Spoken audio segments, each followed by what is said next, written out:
আমাদের জনাব তারেক রহমান যাকে মেরে ফেলার চেষ্টা করেছিল ফ্যাসিস্ট সরকার, বেগম খালেদা জিয়ার এটা শ্বশুর বাড়ি, যিনি পুত্রবধূ হিসেবে দেখিয়ে দিয়েছেন নারীরা নেত্রী হিসাবে সারা বাংলাদেশকে জয় করতে পারে।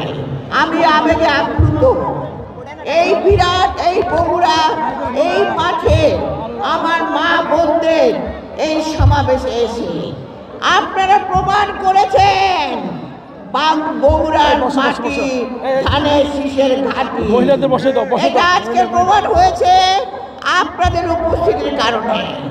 আপনারা জানেন এই অঞ্চলে 17 বছর ভোট দিতে পারেন না।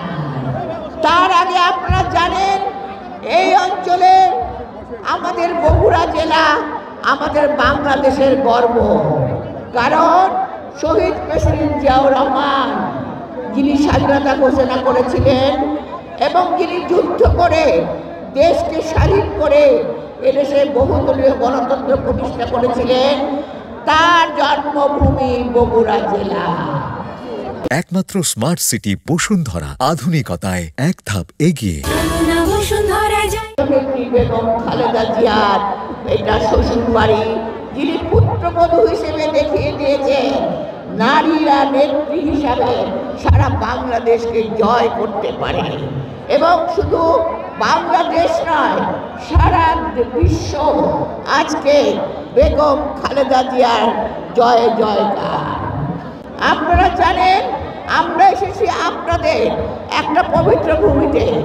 আজকে যিনি ভারপ্রাপ্ত চেয়ারম্যান আমাদের জনাব তারেক রহমান, যাকে মেরে ফেলার চেষ্টা করেছিল ফ্যাসিস্ট সরকার, সেই তারেক রহমান তার জন্মভূমি এই এলাকায় এই বগুড়া জেলায়, যিনি উত্তর রেখা সূত্রে সমগ্র বাংলাদেশকে নেতৃত্ব দিয়ে 5ই আগস্ট অবশেষে একটি ফ্যাসিস্ট সরকারের পতন ঘটাতে সক্ষম হয়েছে।